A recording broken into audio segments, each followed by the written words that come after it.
Assalamualaikum warahmatullahi wabarakatuh.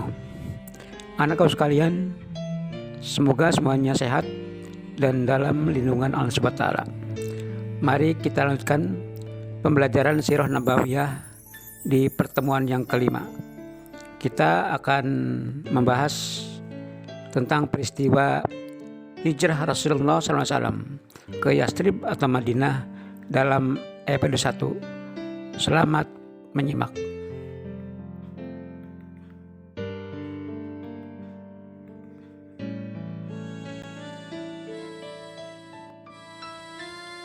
Anak-anakku sekalian, setelah orang-orang Ansor masuk Islam dan berjanji untuk melindungi Islam dan pemeluk Islam, maka Rasulullah SAW memerintahkan kaum muslimin Mekah untuk hijrah ke Madinah supaya bergabung dengan teman-temannya sesama muslim dari kalangan Ansor.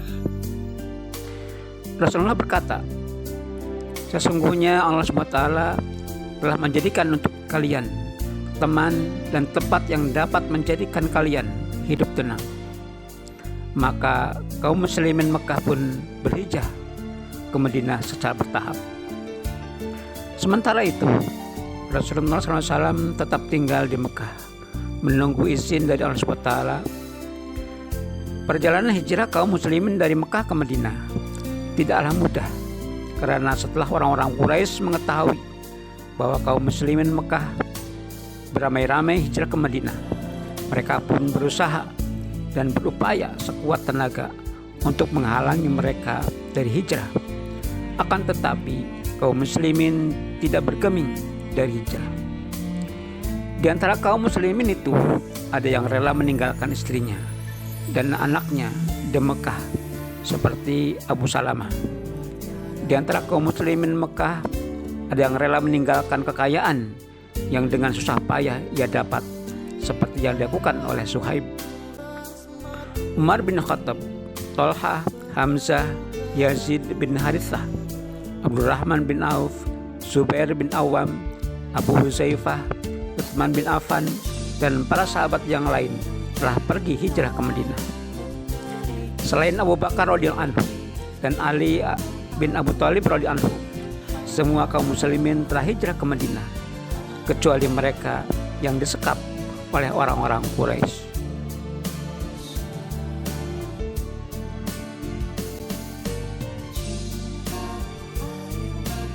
Anakku sekalian, setelah orang-orang Quraisy mengetahui bahwa Rasulullah telah mendapatkan pengikut di Madinah, sementara mereka tidak mempunyai kekuasaan atas Madinah, maka mereka sangat khawatir jika Rasulullah SAW berhasil keluar dari Mekah dan menuju Madinah. Mereka menyadari jika itu benar-benar terjadi, maka kehancuran akan menimpa masa depan orang-orang musyrik. Mereka memutuskan untuk berkumpul di Darun Nadwah, tempat mereka bermusyawarah, yaitu di rumah Qusay bin Kilab, untuk memusyawarahkan cara yang tepat untuk menghentikan Rasulullah SAW. Maka berkumpullah para pembesar Quraisy. Akhirnya mereka mengambil keputusan bahwa setiap suku harus mengirimkan seorang pemuda yang kuat dan pemberani untuk sama-sama menyerang rumah Rasulullah SAW dan membunuhnya. Karena jika pembunuhan itu dilakukan oleh perwakilan dari semua suku, maka Bani Abdul Manaf tidak mungkin menuntut balas. Selanjutnya, Allah SWT memberitahukan persekongkolan ini kepada Rasulnya. Maka Rasulullah SAW menyuruh Ali bin Abu Thalib agar tidur di tempat tidur beliau, seraya menggunakan selimut beliau. Dan Rasulullah SAW berkata kepada Ali, kamu tidak akan terkena bahaya.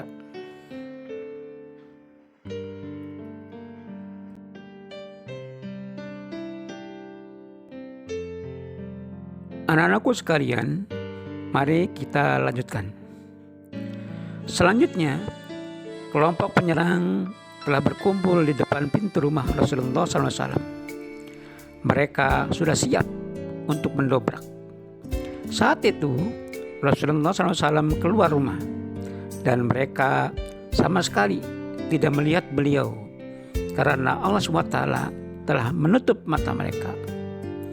Rasulullah SAW lalu mengambil pasir dan menaburkannya di atas kepala mereka sambil membaca surat Yasin dari awal hingga ayat ke-9.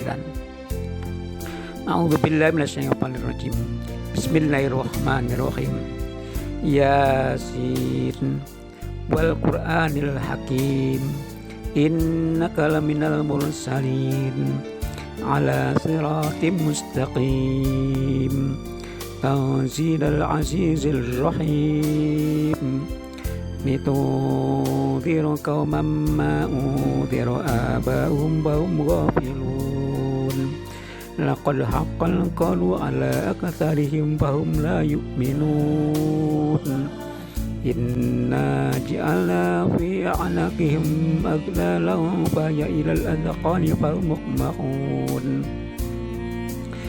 Wa ja'alna min bayni aydihim saddan wa min khalfihim saddan faghshaynahum fahum la yubsirun. Yang artinya, Yasin, demi Al-Quran yang penuh hikmah, sungguh engkau Muhammad adalah salah seorang dari Rasul-Rasul yang berada di atas jalan yang lurus sebagai wahyu yang diturunkan oleh Allah yang Maha Perkasa, Maha Penyayang, agar engkau memberi peringatan kepada sesuatu kaum yang nenek moyangnya belum pernah diberi peringatan, karena itu mereka lalai. Sungguh pasti berlaku perkataan hukuman terhadap kebanyakan mereka karena mereka tidak beriman. Sungguh kami telah memasang belenggu di leher mereka, lalu tangan mereka diangkat ke dagu, karena itu mereka tertengadah. Dan kami jadikan di hadapan mereka sekat atau dinding, dan di belakang mereka juga sekat, dan kami tutup mata mereka sehingga mereka tidak dapat melihatnya. Setelah Rasulullah SAW jauh meninggalkan mereka, ada seseorang yang datang dan bertanya kepada mereka, "Apa yang kalian tunggu di sini?" Mereka menjawab, "Muhammad." Orang itu berkata, "Kalian ini tertipu. Demi Tuhan, Muhammad telah keluar dan pergi." Mereka pun mengintip ke dalam rumah. Mereka melihat seseorang yang sedang tidur di pembaringan Rasulullah SAW. Maka mereka merasa yakin bahwa Rasulullah SAW masih ada. Ketika pagi datang, mereka merasa malu karena yang bangun dari tempat tidur Rasulullah SAW adalah Ali bin Abi Thalib. Mereka pun pulang dengan perasaan tertipu. Rasulullah SAW memerintahkan Ali untuk tinggal di Mekah guna mengembalikan barang-barang titipan orang lain yang ada pada Rasulullah SAW. Karena pada kenyataannya orang-orang Mekah yang memiliki harta berharga menitipkannya kepada Rasulullah SAW karena mereka mengetahui kejujuran Rasulullah SAW.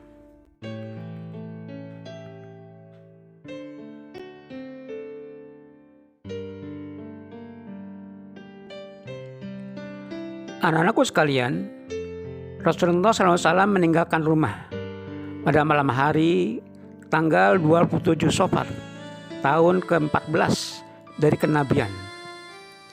Beliau datang ke rumah Abu Bakar dan berkata kepadanya, "Sesungguhnya Allah Subhanahu wa Ta'ala telah memberikan izin kepadaku untuk berhijrah." Abu Bakar radhiyallahu anhu berkata, "Bolehkah saya menemani ya Rasul?" Rasulullah menjawab, "Boleh." Rasulullah SAW dan Abu Bakar radhiyallahu anhu keluar dari kota Mekah dengan sembunyi-sembunyi dan tergesa-gesa sebelum fajar menyingsing, dengan mengambil ke arah selatan berjalan sejauh 5 mil hingga tiba di gua di puncak gunung Thur.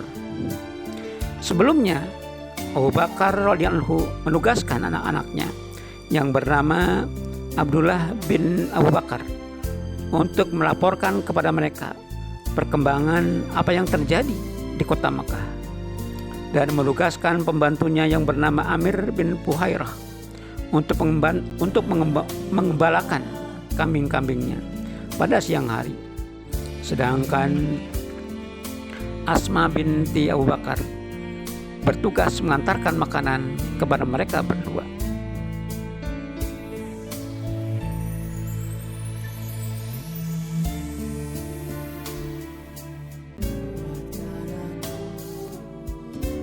Anak-anakku sekalian, setibanya Rasulullah SAW dan Abu Bakar di puncak gunung Thur, dan sebelum memasuki gua Thur, Abu Bakar masuk terlebih dahulu untuk memeriksa apakah gua itu layak untuk dijadikan tempat singgah dan apakah ada sesuatu yang membahayakan. Begitu juga Abu Bakar membersihkan dan menutup lubang-lubang gua Thur sebelum Rasulullah SAW masuk dan menempatinya. Setelah keduanya berada dalam gua, Allah Subhanahu wa Ta'ala mengutus laba-laba untuk membuat sarang di pintu gua sehingga menutupi pandangan dari luar. Allah Subhanahu wa Ta'ala juga mengutus 2 burung dara untuk membuat sarang dan bertelur di pintu gua. Ketika Rasulullah SAW tidur di pangkuan Abu Bakar, tiba-tiba Abu Bakar disengat hewan dari lubang. Dengan menahan rasa sakit, air matanya menetes ke wajah beliau hingga beliau terbangun, dan Rasulullah SAW meludahi bagian yang digigit hingga rasa sakitnya hilang. Orang-orang kafir Quraisy merasa bingung, lalu memukuli Ali, menyeret dan menahannya untuk mengorek keterangan dan mendatangi rumah Abu Bakar. Namun mereka tidak mendapat informasi yang jelas hingga mereka melakukan penjagaan di setiap pintu Mekah dan akan memberikan hadiah 100 ekor unta bagi siapa yang mendapatkan beliau dalam keadaan hidup atau mati.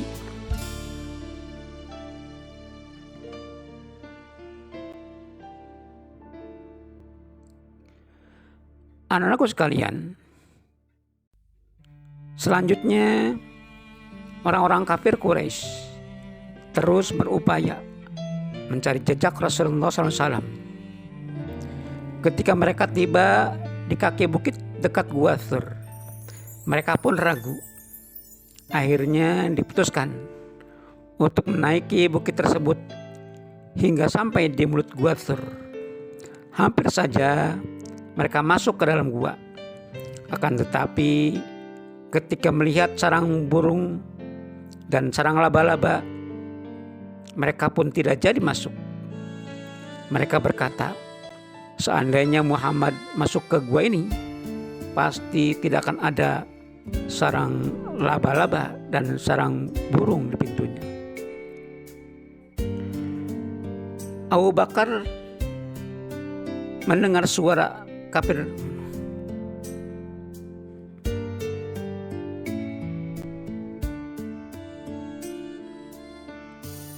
Anakku sekalian, demikianlah sekilas peristiwa hijrah Rasulullah SAW ke Yastrib atau Madinah untuk episode 1. Insyaallah di lain waktu kita lanjutkan. Sekian, terima kasih. Wassalamualaikum warahmatullahi wabarakatuh.